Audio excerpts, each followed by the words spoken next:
Hey guys, in this video I will show the quickest method how you can buy Ripple or XRP on Binance mobile app. It's really fast and easy, and let me show how. So first, if you have an account, you should see similar window to this, and if you don't and you want to register to a Binance, I will leave the link in the description below, and you will get 5% more crypto on your first deposit.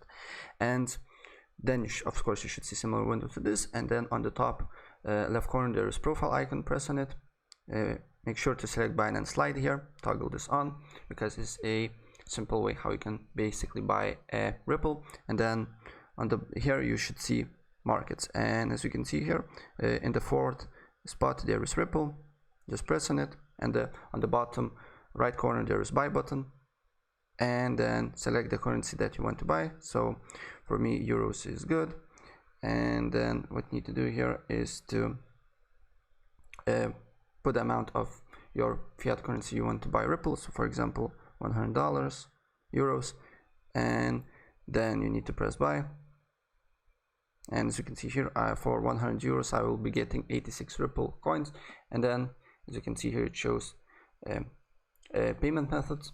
So I'm living in Europe, so I only can pay with my card, and maybe you're living in somewhere else, and you will see different options. So then select the option that you want to buy your Ripple, and on the bottom right corner there is confirm button. Confirm and buy it. Right, so guys, that's pretty much it. If I help you out, please press like button and subscribe for more. Take care. Bye.